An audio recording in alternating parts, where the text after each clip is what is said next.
Shwmai, croeso, hello and welcome to episode 42 of the Bluebirds Nest. This is the last episode of The Nest prior to the premieres of 3 You Can Have It All documentary episodes that obviously cover our exploits in Europe over the last few months.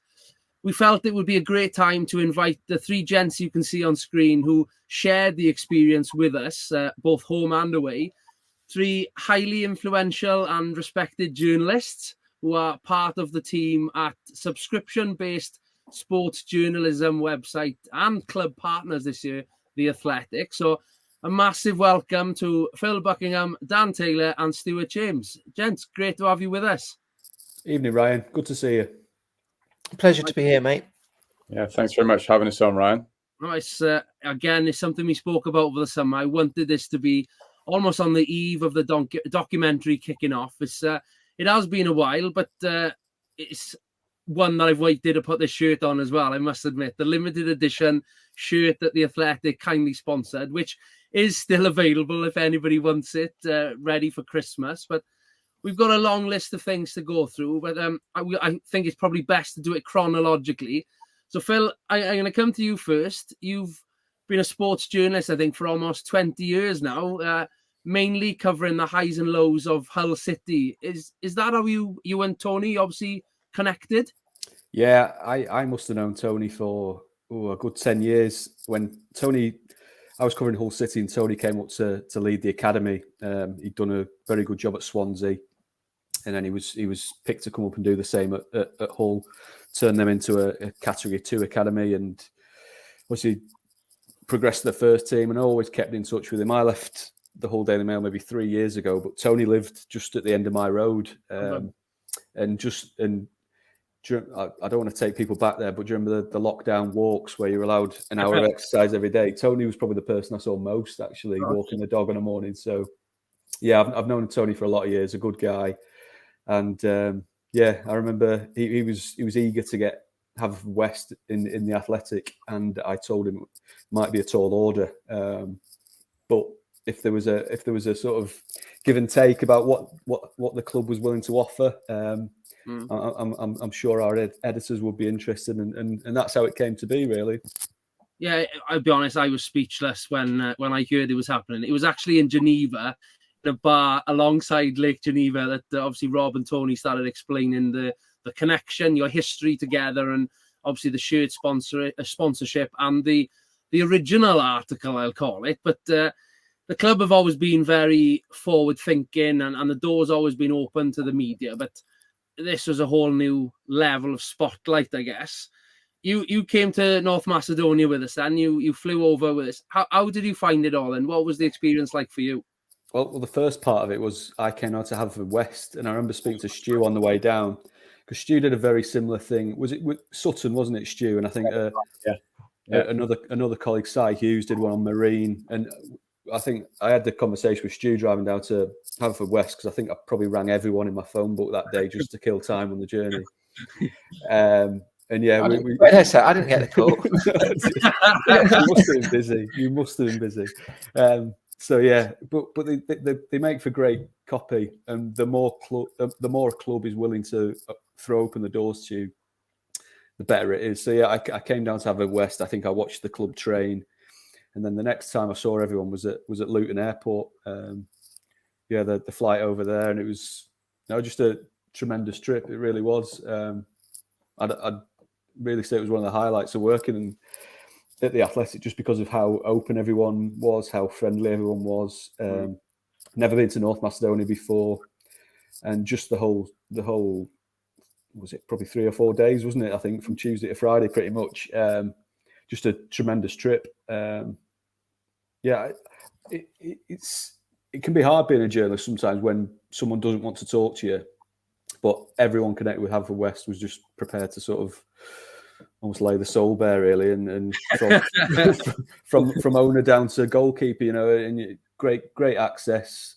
Got to sit on team meetings, the team talk before the game, and as a journalist, that's manna from heaven, really. Yeah. And to be fair, you embraced the whole group as well. You quickly blended in and became a part of it. And particularly after the game when we enjoyed the local brew into the early hours. I think I personally have never enjoyed a 1-0 loss so much in all my life. I keep telling people it was the best loss ever. But any key moments on the trip that stand out for you? Well, there's a few I can forget with those late nights, but no, I mean, just it was such a good trip, but seeing what it meant to people in the dressing room before the kickoff, and you could see the nerves, you could see a few butterflies, and especially in the younger players.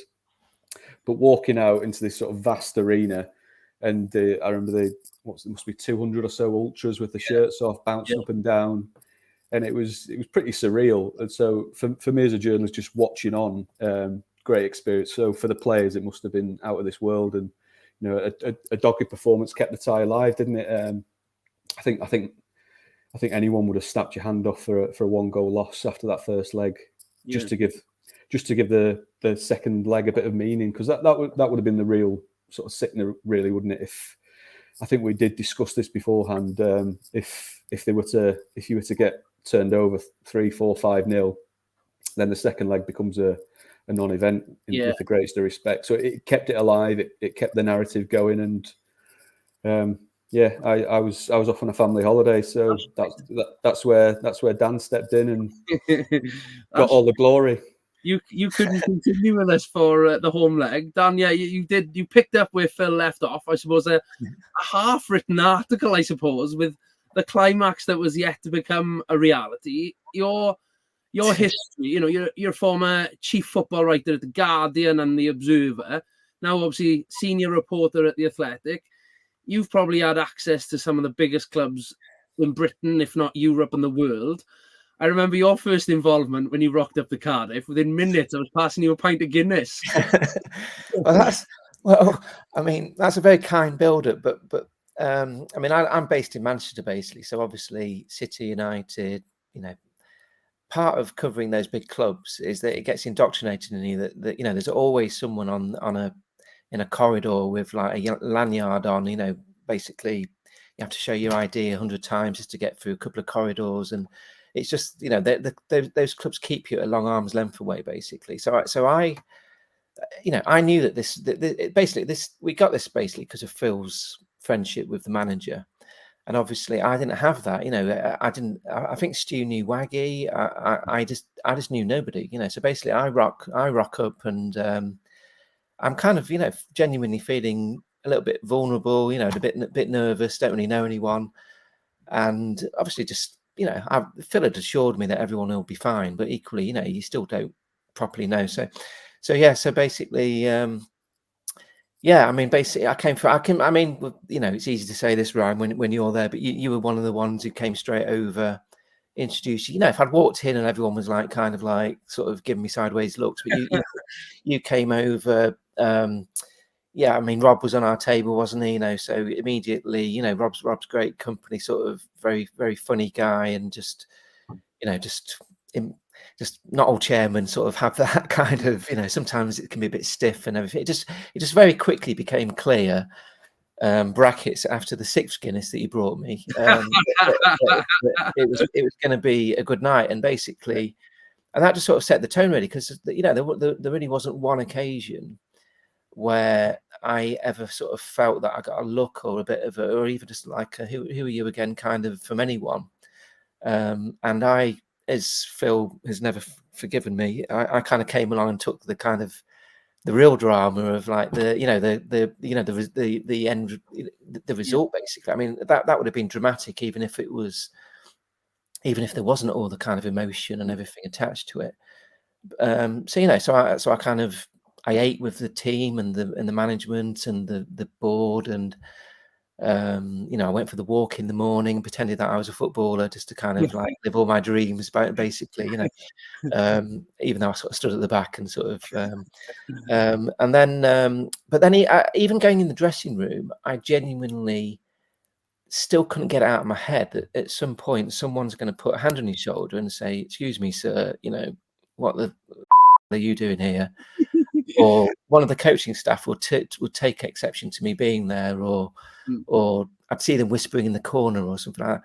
And it just, and I think I actually went up to Tony at one point maybe it was the morning meeting, because the mood changed. On match day, it stops being quite so jocular. Like everyone gets the serious heads on, and I just wanted a little bit of reassurance. So I just kind of just you're sure about later, and Tony straight away was like, of course, whatever you need, and so I went in there, and just what I saw after that game, I mean, I rarely put stuff on social media these days, especially on my own but I was like putting it on my own Facebook page to sort of just because it was almost like kind of reminded you that about how much why you got into the job, how real football can be, why you love it. I know it sounds a bit corny, but sometimes you can forget that when you're sitting in a kind of a very sort of sanitized press box with a manager who'll give you 4 minutes of cliches and press officers staring at you with you because you've written a story 18 months ago that they didn't like. There's a lot of conflict and kind of well, certainly in my world anyway, there's a lot of conflict in modern journalism sometimes, and there's these armies of press officers stroke spin doctors sort of trying to stop you getting what you want, and it's not really why you got into it in the first place. So this was a bit of a throwback about why I did get into it, to basically, I traveled on the team bus as well, which was another first, never done that before, which in my kind of head, I'm kind of like thinking, I'm going to be signing autographs here soon or something. So I was living the dream basically through these lads, and it's weird, I've been there like a day and a half, and like all of a sudden I'm kind of like, I feel like it's under my skin. I'm kind of, I really want you to win this, and also their team was like, there was a bit of needle, so and justified needle because they were. I mean, there was needle in both matches, wasn't it? I mean, I don't think it was a strategy or anything; it just sort of happened. It's interesting, obviously, like you said, you've mixed with the giants in world football to then come to us having front row seat almost for what, well, I would say is arguably the club's greatest night, in 120-year history and things. So the fact that you got so invested, you could see it, and I've got footage obviously, and you're in the background and you're just as happy as anybody else in the room. Yeah. Well, I mean, in the dressing room afterwards, it was amazing. I mean, Stu will have to tell you about the scene that he told me. Kind of was a bit of a heartbreaker when obviously it ended. I went Stu's funder, but I think there was a scene with one of the players with the manager, and when he mentioned it, it was like, because I'd seen the kind of the glory be, like it was just a party, wasn't it, in the dress? Although I was still thinking, can't do my work. It's like, mate, you don't know this, but you were still partying, and I was stood outside that KFC trying to get a cab, and I was like, I was stranded for about 20 minutes, like thinking, because obviously, so I mean, I was working late that night, trying, because it was obviously the extra time and everything. It was a late night anyway, so I mean, it was a painful train journey back to Manchester the next day, but it was worth it. And yeah, it was like you say, we all have memories of stuff we've been to, but sometimes it's strange. Maybe after a certain amount of time, you go to Premier League matches and you can forget them. With if you ask me about a game I went to a few weeks ago, they're just not occasions that are going to stick in your mind, or I suppose I always, if you work in a chocolate factory, in the end, your kind of chocolate isn't quite so sort of magic stuff. But this was a little bit of a reminder of the pureness of it. I know I'm sounding a little bit cliched, and it's a fair point. It was, again, a bit of a blur. I have to look back at photos, and social media was just full of people who perhaps normally wouldn't be aware of a Haverford game. Friends of mine, family, people from all over the country, people messaging it. Like I said, it was just a blur. A lot of the boys changed their plans and went out in Cardiff that night. We obviously dreamt of getting the win. Thanks for the invite.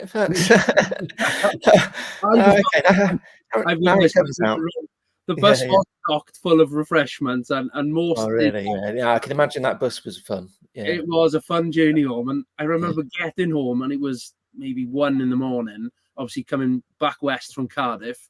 Yeah. And I just had to sit in the kitchen. I was scrolling. I was watching things back, my adrenaline, it was so high on emotion. I couldn't just sort of unwind, and I took hours to go to bed that night. And obviously you were up writing the report because well, that's I mean, we regularly have to do that, to be honest. We're regularly up till like 2 or 3 in the morning, and then it's like it's impossible to sleep afterwards, and then you're struggling for the next sort of like day or two. I can remember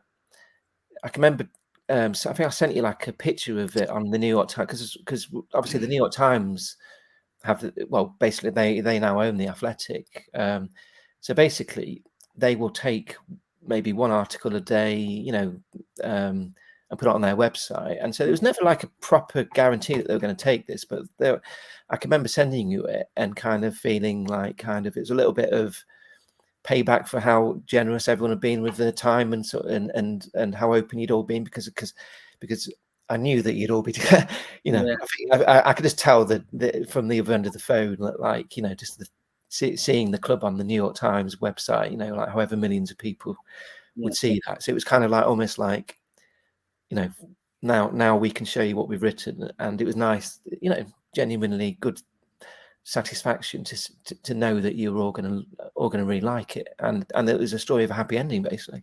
Definitely. If only it could have ended on that such a high. But that's stupid. I mean, sure half of Pembrokeshire or half of West Wales probably signed up for new subscriptions for The Athletic that morning. But I think it was about lunchtime or just before lunch when it hit. I think by mid-afternoon I'd read it about 4 or 5 times. I loved it. It was just spot on. I remember speaking to my boss. I obviously had to phone him and say, look, by the way, we got through. Can I go to the Faroe Islands? Can I have some annual leave again, please? And you messaged pretty much off the back of him granting permission for me to go almost. And just the screenshot of the New York Times. And it was like, The Athletic was massive news. That was, to potentially be on a global platform where people literally all over the world probably go for some sort of sport, updates and that. That was just a real pinch yourself moment, I think, for lots of people associated with the club. But I found it, the article, I love it, I still do, but the feedback and the comments from that original article again, and likewise with yours too for the sec, they were just great to see that The Athletic had the sort of willingness again to venture out of the big sort of, the Football League and things like that, to come down to us. What did you think of the feedback? Comment sections can be a bit of a bin fire sometimes. It's just two people arguing against each other, or some of mine articles anyway. Just what is this garbage? But when you journalism, it's not as straightforward as if someone gives you good access, you write something nice about them. But if we've all done it for a lot of years, but that is generally it changes your opinion of someone. If we'd have walked into Haverfordwest and everyone was sort of rude to us, or not very friendly, kept at arm's length, we think, well, what was the point in doing this? We'll not really respond. But I think, I'm sure Danny's the same and Stu's the same as well in the second round. When you speak with good people and they're bending over backwards to help you out, it's very easy to write an article like that, and it's very easy to get the feedback that we did, because football's full of bad stories sometimes, and that was just genuinely a feel-good story, and I think people were sort of gripped by it, and that's not necessarily down to our writing. It's how the two legs played out and how they finished and everything about it. The penalty shootout going as deep as it did, and it's a proper. Maybe people don't quite understand how big a club Scandinavia are. That they were expected to come and steamroller little old Haverfordwest. So for the Rovers. Yeah, well, for the game to have gone to extra time and then penalties was a minor miracle, and then the icing on the cake is obviously to win it. Phil was obviously on holiday, so couldn't do it. But my phone So he's sitting. I think your wife was in bed, wasn't she, or something like that. My phone was just bleep. I was just like, "Will you just leave me alone so I can do my phone was just pinging all night." And during that, and I think you were on our work Slack channels as well, weren't you? It was just like, Yeah. I think Laura Williamson is one of our editors who'd sort of, I think, been involved in the talks about it. I think she really got into it, and she wasn't even there, but she was sort of following it on the internet and everything. So. But I just remember. You tell the story, Phil. But wasn't you? Weren't you basically sitting in a darkened room pretending that you were you're actually following it on the internet? So we've all been on them family holidays where you're up at like 3 a.m. in the morning to get to the airport for 6 a.m. flight 8 a.m. and everyone just collapses about 8-9 o'clock at night, don't they? So wife and children fast asleep, and I'm lying in bed watching the YouTube, the sort of live feed of it. There you go. It's phenomenal. Fully invested. Stu, I'm going to bring you in. You're waiting there patiently. Apologies for it. I think chronologically work, but it's over to you. Lads. I'll see you later. And to your involvement then, again, another senior reporter with The Athletic, but also obviously a former professional player yourself. So with Swindon, wasn't it? Swindon Town in particular, your playing career. I think you wanted to come to the Faroe Islands, but the private jet with limited seats, I think, restricted it in transit. But you turned up to Cardiff, and I think, one of the first things I did for you, I think, was pass you a beer as well. It's par for the course with Haverford West County. But earlier that first evening that we met was along the touchline, wasn't it, at Cardiff City Stadium? And I remember giving you a bit of a rundown on some of the players, who's that guy, where's his background. Obviously, you knew the likes of Jazz and that, ilk of player, but there was a couple, and when I said, comically, Ricky Watts, who's club captain, I'd put an Instagram up a day, less than 24 hours prior to being on that pitch, and that was just a training session, on a roof in Tembe, overlooking North Beach in Tembe, fixing a roof. And I said, 24 hours ago he's doing that, and now he's heading into a European tie. You couldn't quite get over that initially. No, it's brilliant, isn't it? And I have seen that side of things from playing semi-professionally, for 8 or 9 years, and so I know what's that's like. I can remember that at Newport County and at Bath City, and people turning up, depending on their job, in a suit and shirt and tie, or in their overalls, having come straight from the work site, something like that. And obviously that's what it was like for Ricky. It was great hearing his story because obviously I think he's the longest serving player, 31. Never imagined he'd have a day like this. And when he was talking to me, he sort of looked at his arm and he said, "I'm starting to get goosebumps," kind of thing. And you could see how much it meant to the players. It's interesting looking back that first night because it was at obviously Cardiff City Stadium, wasn't it? And as Danny mentioned, I knew Waggy and he came out and said hello. We hadn't seen each other for a few years. I knew of Tony, but I didn't know him. And Tony was quite tense that night at the start. If you remember right, someone turned up late because they'd gone for a haircut. And he was naturally really off about it. And he said to me, "You can put that in the article, by the way," he said, "but don't mention who." So I think one of the first lines in that section was Tony sort of shouting, saying, Are we stretching or chatting? Really for the players at that time. So there was that little bit of edge to things initially. And then it just disappeared because he did, what all good coaches do. He lightened the mood. You had a 3-team little tournament on the pitch, and he mixed the teams up, didn't he? I'm trying to think. One of the teams was the internationals, wasn't it? And there was a variety of players from, Wales C, and some had represented England at various levels.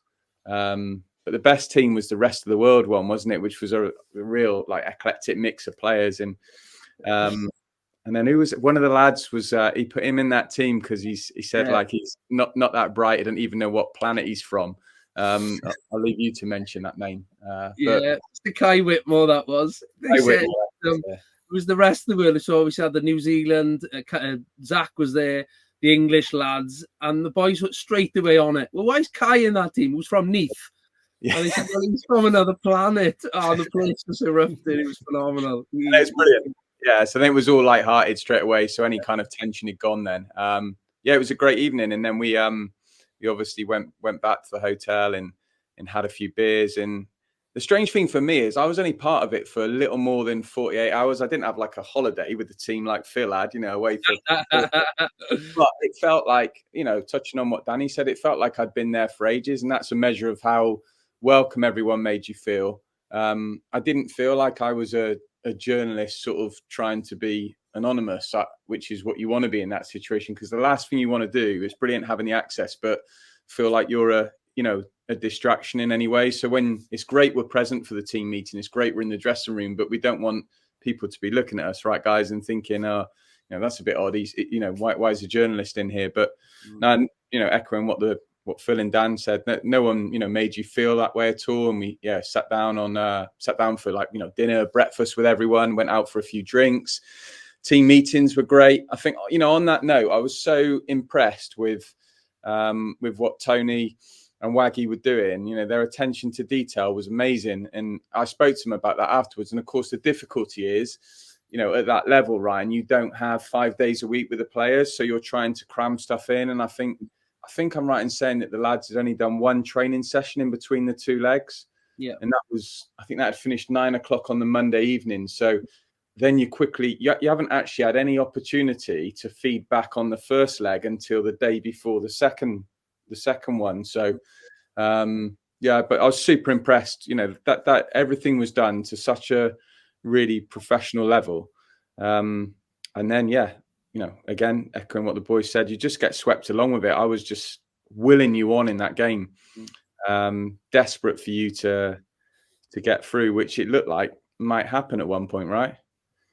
I know, heartbreaking when you look back at if only VAR or something was that. I'm sure they would have overturned it, because again, you see in the documentary, it's just heartbreaking how the ref assumed, or wrongfully, I think, assumed that it forced his hand on the line when he couldn't have been more straight at his body. Was the heartbreaking one. But one thing that stands out, particularly with your time with us, Stu, and I'm always going to the end of it, really, is that moment that you captured of Harry coming in to see Pems in the management room at the end, and you wrote about that really nicely.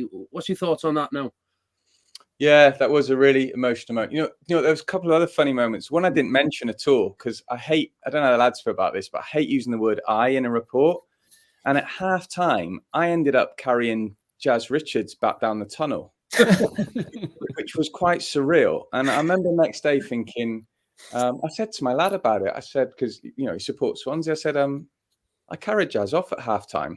And he said, like, what? And I said, well, he was hobbling and he needed two people. And I think the physio, maybe Trist had one, and I was the other side. And I was thinking, this is quite bizarre. But I remember writing the piece thinking, well, I don't really want to make this like me in the story, but it was a surreal moment. Yeah. So the Harry thing, before that, the thing that strikes me, I felt this real sense of injustice because of that hugely controversial penalty call. And I think also because, let's be honest, they weren't the most graceful team, were they? And how they'd handle things. That left a bad taste as well. So I'm walking down the tunnel after the game, and then Tony knocks on the referee's door, and I thought, oh, he's going to go berserk now. And he just said, thank you very much. And I couldn't believe how dignified he was. I honestly thought I could have forgiven him for going mental in that room, but he didn't. And so there was this difficult. It was difficult afterwards because, first of all, Tony got up to speak. Now, you could have this on camera, obviously, Ryan. And then he got emotional, didn't he? He understandably, everything sort of came out at that moment. And he looked across at Waggy to say, basically, you're going to need to continue for me here because I can't get the words out. And then Waggy did speak, and he was emotional as well, and clearly felt, wronged by the decision, etc. And then, it just sort of everyone, did their own thing for a little bit. And then I was just sat in with the two of them later, and then Harry John knocked on the door. I mean, Harry's 17, but he looks about 12, right? He's the day before there was that story about the postcards and the fridge magnets, and I was thinking, that was a scam. Obviously, you wanted to go out and get pissed in the Faroe Islands. And he was like, oh no, I always bring back my mum asked me always to bring back a fridge magnet for her. He was all so lovely and so innocent. So he knocks on the door and he just comes up and shakes Tony's hand and said, I just want to thank you very much for giving me that opportunity to play this evening. And I was like, oh wow, it was just such a a beautiful moment. And I think Tony just shook his hand, shut up kind of thing, and because he was probably going to get emotional again. But yeah, that kind of captured what Haverfordwest are all about as a football club, I think, really. It was very poignant, wasn't it, at the end? It was very sort of, emotions were high in a frustration, but also a pride as well. Yeah, and I think, of course, you knew you were going to have a great tie if you got through, right? You were going to play the Croatian side in the next round. It was inevitable. Some minds had sort of started to drift towards that, because I think for a lot of those guys, who never had an experience like that before, some might never have that again. You're thinking, we just got to keep this going. This is brilliant. Ricky said his day job as a roofer. He'd gone from being like a part-time footballer to suddenly being a part-time roofer. He was spending more time playing football, traveling Europe, than he was on the rooftop. And he wanted that to continue. So I just felt for those boys. It's not like, Danny's talked about covering City and United and stuff like that. Oh, they get knocked out in the group stage, they're just playing it again next year. Hopefully there is another opportunity soon. But that's why I think everyone also felt so emotional at the end. It was like thinking, when will we get this chance again? And also the real sense of injustice about the manner in which you've gone out. Yeah, and it's been, obviously I've been editing the documentary every minute that I can spare time over the last few weeks now. I can't wait to get it out. But there's some moments that, particularly the hostile sort of welcome we had. There was lots of things that seemingly were accidental, put in place when we got to the Faroe Islands. Not from the locals. It was a stunning place, but just little things seemed to be going wrong. And obviously that climaxed with the halftime. The dressing room door was locked, so it delayed the team talk, and it was just obstacle after obstacle. So there was a real hostility going into that home leg. That, there was a real sort of aggression almost from both teams. It was a real derby. It felt like a really one of those heated games. And to look back, and social media is a funny place afterwards, because obviously a lot of Welsh fans followed then the Croatians in the next round against B36, and there was a lot of sort of communication about, because B36, and again, I think it was lost in translation. They put in quotation marks easy as one of their sort of penultimate tweets of the night, saying, yeah, we're through, it was easy. I think they meant it ironically and sarcastically, but it went down like a lead balloon in Wales. And it was great to see not just Haverfordwest and West Wales people on board with it. I think Welsh people just lynched the social media account that night. And things like that have been hard to communicate in the documentary. And the Harry story, I'd forgotten all about it. I didn't capture that, but it was about 11 o'clock at night in the hotel in the Faroe Islands, and obviously it's pitch black outside on the top of a mountain, and Harry wanted to go and get postcards, and I don't doubt for 1 second he's that sensible, to be fair. I'd highly unlikely he wanted to go for a beer or anything, and he comes into where the staff were and says, Tone, can I just go down the local shop and get some postcards? And anybody else in the squad, he's probably going, yeah, right, nice try, but he was told to go to the hotel shop the next day off the back of that one. But remarkable stories, and it's great to look back on it. And like I said, it's 48 hours from now. The first episode goes live, obviously premiering on the club's YouTube channel. It goes closer than ever before, and that's something I wanted to do, because the teams we're playing against, I'd like to think we'll never play them again. It'd be interesting if we did. So I've been able to show, the tactical analysis and the preparation against those teams that I think against a league team, when we've done the Cymru Premier focus, it's hard to show that side of things because we'll end up playing that team again. So fingers crossed we can do it all again next summer in Europe. Or are your passports up to date? Any holidays booked? Well, I think the three of us will be fighting. Who gets first dibs? Yeah, we need to get back to the club, don't we? We need to go down for a game together. Really, yeah, we should organise that. That would be good. To be honest, that was my next question. We've got Connors Quay this weekend in the league. We're away, and we do a live audio broadcast now. So there will be a Bluebirds Nest live coverage. It's on Sunday this weekend, starting at 2:25 p.m. because Wales are away in Armenia. And the top flight have postponed the games until the Sunday, so that people, I think, can tune in for that crucial fixture away. And obviously, good luck to the national team for that one. But you're welcome to attend any away games. It's probably closer. Connors Quay is probably much closer for you, Dan, in particular. But it is. But I think if I did come, I think I'd like to. I know it's a ball ache getting down all the way down there, but yeah, it wouldn't feel the same going to an away game as it would do actually going to see the ground. I mean, Phil's been down there and everything, but I will do one day. We quite often come down to the South Wales for holidays anyway, so but yeah, it'll happen. It'd be great to have you down in Pembrokeshire, hopefully in the not so distant future. Where I know you've all been busy. I've been keeping an eye on your social media, and obviously I'm a subscription now. Well, at least for the year with the Athletic. So I've been following your articles. You've been here, there, and everywhere. Particularly, Phil, you were out with Sierra Leone's newest debutant, I think, Curtis Davis. Where's next for you? I'm off to Hungary in the morning, back to Eastern Europe. I'm doing a bit on Israel's quest to get to Euro 2024, so I leave for Budapest in the morning. Wow. Looking Nice. forward to it. Stu, welcome to you next. Where are you going to? Yeah, I'm off to. I've been covering Union Berlin really since September, which that's coincided unfortunately with them having their worst run in their history. So yeah, I feel like my presence doesn't exactly help clubs at the moment, but yeah, they're fabulous. Pattern here. Yeah, there is a pattern. Yeah.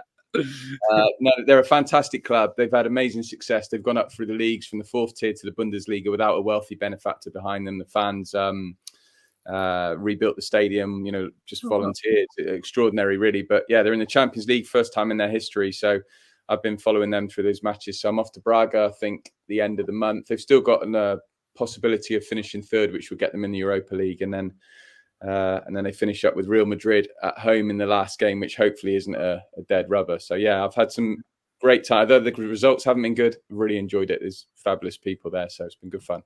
Amazing. Oh, I love that. I'll be keeping an eye on their results now then. Dan, how about yourself?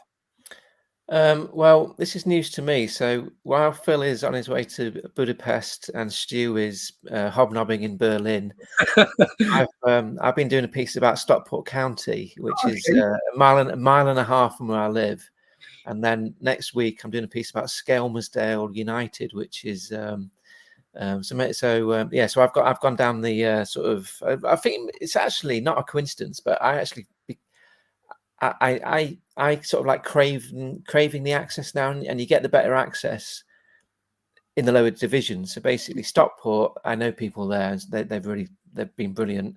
Skelmersdale is like Northwest Counties League. It's kind of, it's a really small club, and basically, I think they're going to give me sort of like access in the dressing room, and I think if you join the darts, you can probably work out what sort of gave me this sort of first for basically behind the scenes stuff. Love it. Oh, that's excellent. And like I said, we're off to Connors Quay on the weekend, so it'd be a similar sort of welcome up there, I think, I'm sure. Excellent. Well, it's been phenomenal to walk down those few journeys through Europe and reminisce and whatnot. Like I said, there'll always be a welcome for the three of you, for each of you at the Orgy Bridge Meadow down in Pembrokeshire.